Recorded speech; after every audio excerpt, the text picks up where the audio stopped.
right now and press the bell icon. Never miss an update.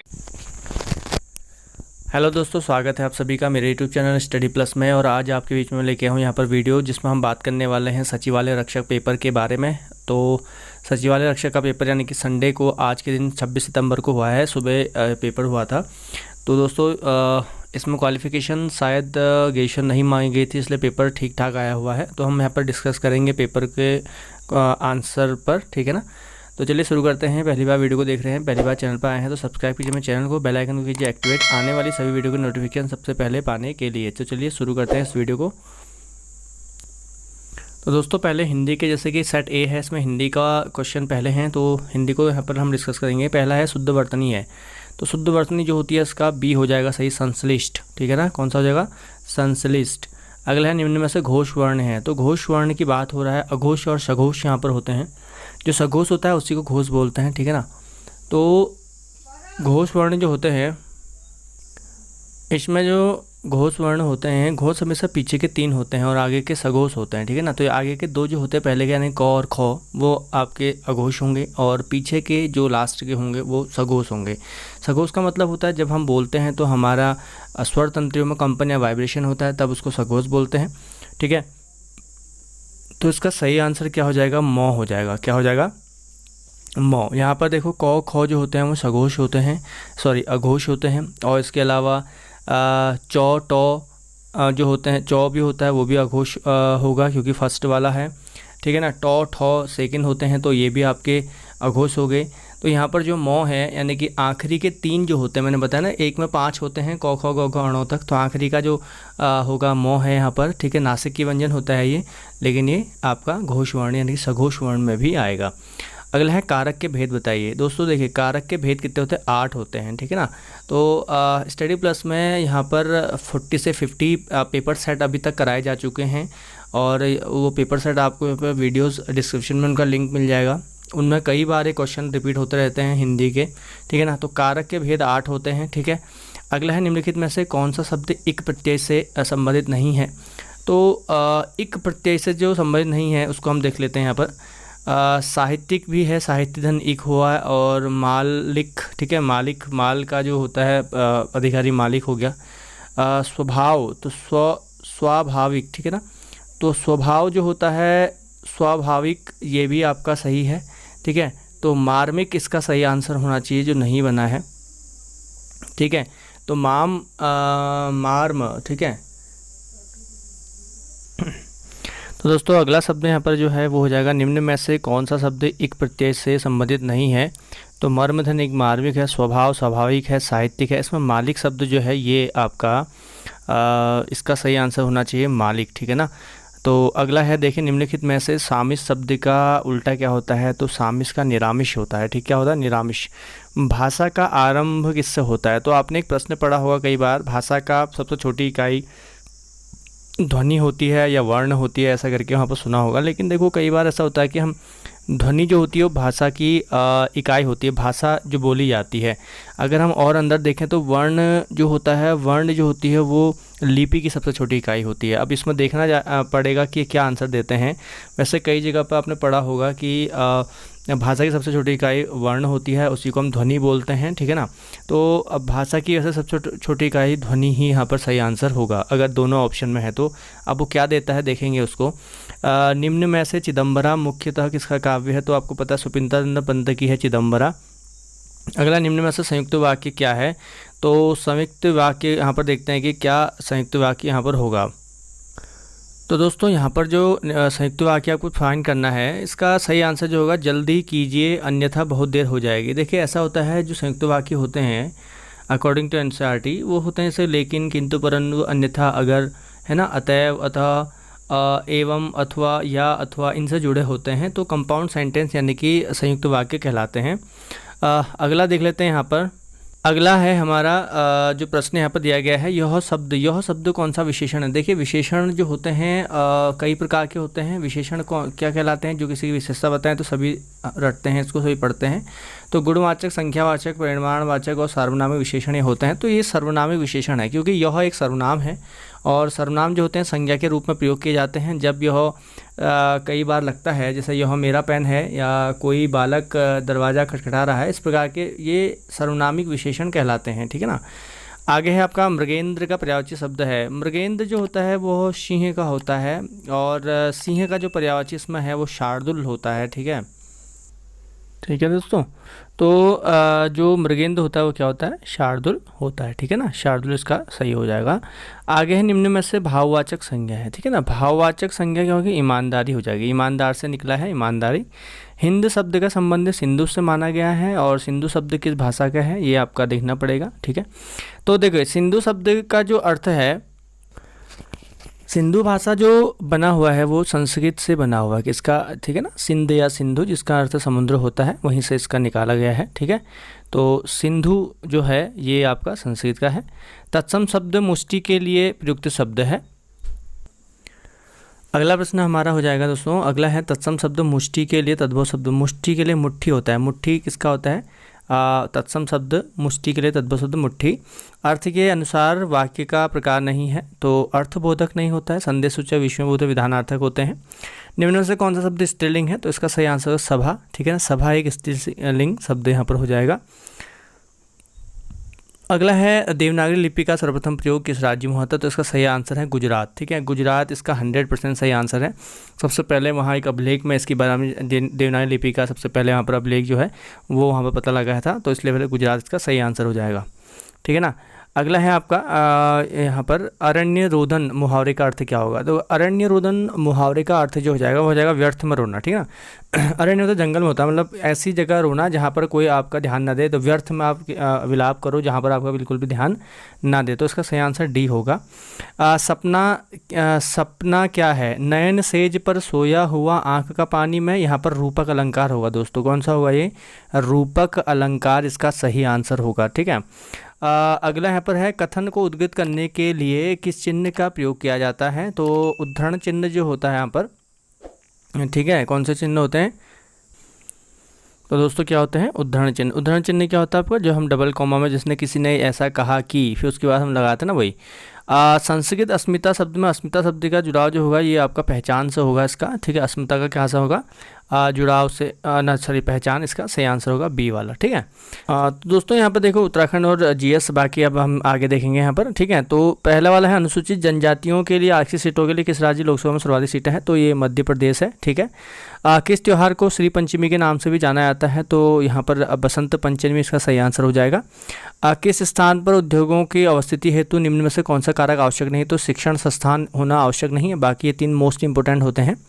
Uttarakhand की सबसे कम उम्र की महिला जिसने अभी माउंट एवरेस्ट ध्वज फहराया था, तो वो शीतल राज थी, सबसे छोटी उम्र की, ठीक है ना। यहाँ पर आगे देखते हैं क्वेश्चन नंबर जो 25 है। देखो वाइट का सही दर्पण दे रहा है ये, वाइट का जो सही दर्पण दे रहा है इसका सही आंसर जो हो जाएगा वो हो जाएगा आपका, इसका सी सही होगा दोस्तों। कौन सा, ये वाला, ठीक है ना। जब आप दर्पण पर इसको देखेंगे वाइट को तो ऐसा दिखेगा, और इसको अगर आप दर्पण पर देखेंगे तो फिर ये ऐसा दिखने लग जाएगा। अगला प्रश्न है किस टहरी नरेश ने उत्तरकाशी में स्थित विश्वनाथ मंदिर का जीर्णोद्धार किया था, तो इसका सही आंसर सुदर्शन शाह होगा। अगला है 42वें संविधान संशोधन अधिनियम द्वारा क्या जोड़े गए थे, समाजवादी, पंथनिरपेक्ष और अखंडता जोड़े गए थे। अगला है मध्य हिमालय का पुरातत्व, ये आपका यशवंत सिंह कटौच की है। अगला है तड़ित झंडा उत्पन्न होते हैं कपासी वर्षी मेघों से, इसको जो होता है तड़ित झंडा उत्पन्न होते हैं। राजी जनजाति का मुख्य देवता बागनाथ है दोस्तों। निम्न में से किसने 1942 में भारत छोड़ो का प्रस्ताव समर्थन किया था, सरदार वल्लभ भाई पटेल। अगला है किरातों को स्कंद पुराण में केदारखंड में क्या कहा गया था, भिल्ल कहा गया दोस्तों। क्या कहा गया इनको, किरातों को भिल्ल कहा गया है। इसका अगला है 33 वाला, 33 वाले में आप देख लेते हैं, तो ये जो कह रहा है आपका कौन सी संख्या यहाँ पर आएगी, तो इसका सही आंसर क्या होगा, इसका सही आंसर हो जाएगा 72। अगला है पुंगाणी क्या था, पुंगाणी एक भूमिकर था। अगला है पृथ्वी अपनी धुरी पर घूमती है, पश्चिम से पूरब की ओर घूमती है दोस्तों, पश्चिम से पूरब की ओर घूमती है। निम्नलिखित में से कौन सी झील गढ़वाल क्षेत्र में स्थित है, विष्णुताल सही हो जाएगा इसका। अगला है कृषि क्रियाएं संबंधित हैं प्राथमिक क्षेत्र से, ठीक है। प्राथमिक क्षेत्र कृषि से होता है, द्वितीयक और आपका द्वितीय क्षेत्र जो होता है भारी उद्योगों से, तृतीय आपका जो होता है वो सेवा से है। निम्न में से कत्यूरी राजवंश की प्राचीनतम राजधानी कहाँ थी, तो ये इसका सही आंसर हो जाएगा कार्तिकेयपुर, फिर उसके बाद ये सुभिक्षीपुर ले गए, फिर उसके बाद ये आपका कत्यूर घाटी में ले गए थे। 39 वाला देखते हैं कौन सा इसमें सही आंसर हो जाएगा। 39 का हो जाएगा सी दोस्तों, सी इसका बिल्कुल सही आंसर है, ठीक है ना। तो सारे स्क्वायर कर दीजिए, जोड़ दीजिए, वो आपका सही आंसर आ जाएगा। उत्तराखंड के किस जनपद का लिंगानुपात सबसे अधिक है, तो ये सही आंसर इसका अल्मोड़ा हो जाएगा। अल्मोड़ा में सबसे ज़्यादा लिंगानुपात है। भारत में हरित क्रांति के जनक माने जाते हैं एम एस स्वामीनाथन को। अगला है आज़ाद हिंद फौज में नेहरू ब्रिगेड के कौन से बी कंपनी कमांडर नियुक्त किया गया था। इसका सही आंसर दोस्तों ज्ञान सिंह बिष्ट है, ठीक है ना। तो इसका सही आंसर क्या हो जाएगा, ज्ञान सिंह बिष्ट। तो दोस्तों ज्ञान सिंह बिष्ट जो थे ये इनको मलाया में आज़ाद हिंद फौज की स्थापना के समय सेकंड लेफ्टिनेंट का पद दिया था, लेकिन बाद में इन्हें नेहरू ब्रिगेड बी का कंपनी का कमांडर नियुक्त किया गया था। 1945 में इनको वहाँ पर मृत्यु प्राप्त होती, कहते हैं मतलब शहीद हो गए थे, वीरगति को प्राप्त हो गए थे लोग। तो इसका सही आंसर जो होगा नेहरू ब्रिगेड वाले ये होंगे आपके ज्ञान सिंह, ठीक है ना। क्या होगा, ज्ञान सिंह बिष्ट। अगला है अकबर ने अपने साम्राज्य को 12 सूबों में कब बांटा था। तो दोस्तों इसका सही आंसर 80 होगा, क्योंकि 80 में यहाँ पर इसने क्या किया था, टोडरमल ने भूमि बंदोबस्त की थी, आपको पता दहसाला पद्धति। अगला ब्रिटिश कुमाऊं गढ़वाल नामक पुस्तक किसकी है, तो आर एस टोलिया जी की हो जाएगी, ठीक है ना। किसकी हो जाएगी, आर एस टोलिया। अगला है एक दिव्यांग तैराक जिसने इंग्लिश चैनल पार किया था। अभी हाल ही में यहाँ पर ये एक दिव्यांग तैराक थे जिन्होंने इसको पार किया था। तो दोस्तों इसका सही आंसर जो हो जाएगा वो हो जाएगा रीमो साहा, ठीक है। अगला है निम्न में से कौन सा कमिश्नर उत्तराखंड में ब्रिटिश शासन के दौरान कुमाऊं का राजा कहलाता था, तो ये हेनरी रैमजे, ठीक। अब निम्नलिखित में से कौन सा एक अल्प जनसंख्या वाला क्षेत्र नहीं है, जहाँ पर अल्प जनसंख्या क्षेत्र नहीं पाया जाता है। तो इसका सही आंसर होगा दक्षिण पूर्वी एशिया। दक्षिण पूर्वी एशिया जो है अधिक घना बसा हुआ क्षेत्र है। मालवा भूस्खलन कब हुआ था, बहुत बार पूछा था दोस्तों, हर बार पूछा था, 1998 में हुआ था। यदि बीते हुए कल से 3 दिन पहले बुधवार हो तो आगामी कल के 2 दिन बाद क्या आएगा, ठीक है दोस्तों। तो इसका सही आंसर क्या हो जाएगा, इसका सही आंसर क्या हो जाएगा, डी। अगला है आपका उत्तराखंड में महिलाओं को पंचायत में 5% आरक्षण कब दिया गया था, ठीक है दोस्तों। दोस्तों इसका सही आंसर जो हो जाएगा वो हो जाएगा 12 मार्च सन 2008 को खंडूरी जी के समय में किया गया। भारतीय संविधान के किस भाग में मौलिक अधिकार हैं, तो मौलिक अधिकार भाग 3 है, जिनको हमारा मैग्ना कार्टा कहा जाता है। उत्तराखंड की चैती गाथाएं किससे संबंधित, देखो चैती जो होती है ये सभी, इसका सही आंसर हो जाएगा फ्यूली, सदई और आपके मायके के प्रति प्रेम। निम्न में से भिन्न है, ये जो हो जाएगा आपका ऑपरेटिंग सिस्टम भिन्न हो जाएगा, क्योंकि बाकी सब एप्लीकेशन सॉफ्टवेयर हैं और ऑपरेटिंग सिस्टम जो होता है वो कंप्यूटर को चलाने के लिए होता है, ओएस जो होता है वो अलग हो जाता है, ठीक है। अगला प्रश्न है हैप्पी क्लब की स्थापना किसने की थी, तो इसका सही आंसर होगा पंडित गोविंद वल्लभ पंत ने। गरुड़ शिला कहाँ स्थित है, तो दोस्तों इसका सही आंसर हो जाएगा बद्रीनाथ। बद्रीनाथ में पंचशिलाएं हैं, उसी में से एक गरुड़ शिला है। उत्तराखंड क्षेत्र में राजस्व व्यवस्था कब लागू हुई, सन 1874 से। 2 जनवरी 2020 ईस्वी को भारत के प्रधानमंत्री ने इस संगठन की जांच के लिए विज्ञान प्रयोगशालाओं का उद्घाटन किया था। तो दोस्तों इसका सही आंसर हो जाएगा डीआरडीओ, ठीक है। क्या हो जाएगा, डीआरडीओ। 2 जनवरी 2020 को प्रधानमंत्री ने किस 5 संगठन तो डीआरडीओ में इसका उद्घाटन किया था। 1918 में उत्तराखंड में किस स्थान पर होम रूल लीग की स्थापना हुई, तो ये हुई थी देहरादून में दोस्तों। कहाँ हुई थी, देहरादून में। विचारानंद सरस्वती ने 1918 में एक शाखा खोली थी देहरादून में होम रूल लीग की, ठीक है। अल्मोड़ा में 14 में और देहरादून में 18 में इसकी शाखा खोली गई थी, ठीक है दोस्तों।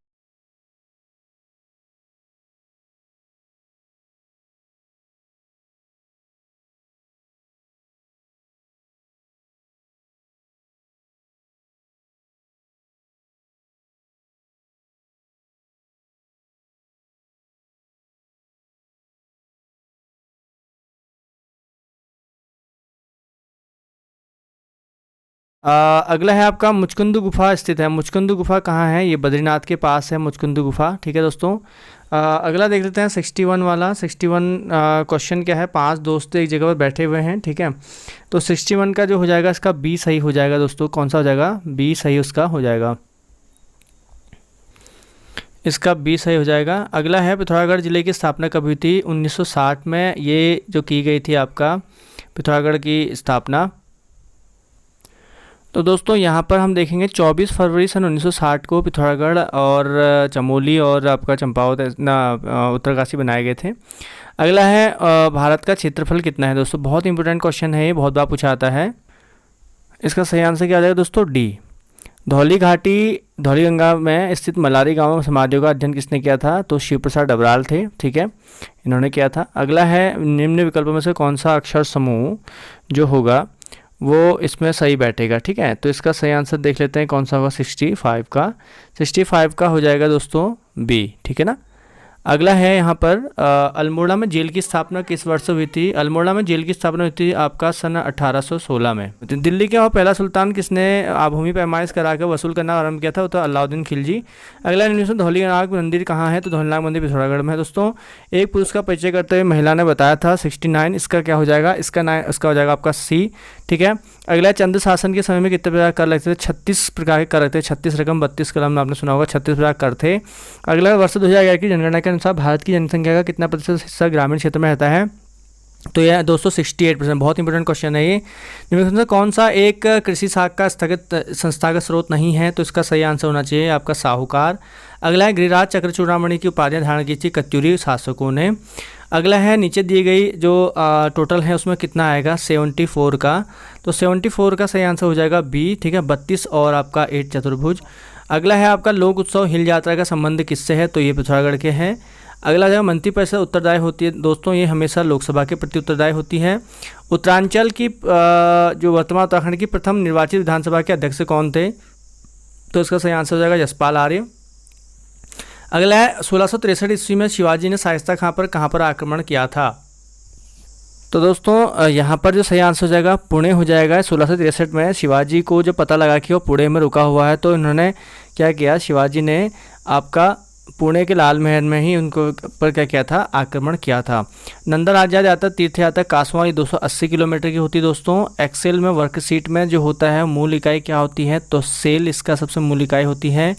अगला है यहाँ पर उत्तराखंड आंदोलन में शामिल निम्नलिखित में से कौन सा वैज्ञानिक था? तो दोस्तों ये देवीदत्त पंत थे। इसका सही आंसर क्या हो जाएगा? 82 वाला। तो इसका उपयुक्त सभी आंसर सही होंगे दोस्तों। ठीक है, तो प्रवास के अंदर जनसंख्या की पुनरावृत्ति होता है। देखो ये प्रवास, जब प्रवास होगा तो राज्यों में लिंगानुपात असंतुलित हो जाता है, ये भी बिल्कुल सही है। तो इसके सही आंसर सही हो जाएंगे। अगला है यहाँ पर उत्तरकाशी में लंका नामक स्थान पर कौन सी नदी मिलती है? तो जानवी नदी मिलती है दोस्तों। अगला है ISP का क्या होता है? तो ISP international internet service provider होता है, इसका सही आंसर। चंद्रबदनी मंदिर चंद्रकूट पर्वत पर, सही आंसर हो जाएगा। भारत में इलेक्ट्रॉनिक वोटिंग मशीन का प्रयोग सबसे पहले गोवा में किया गया दोस्तों।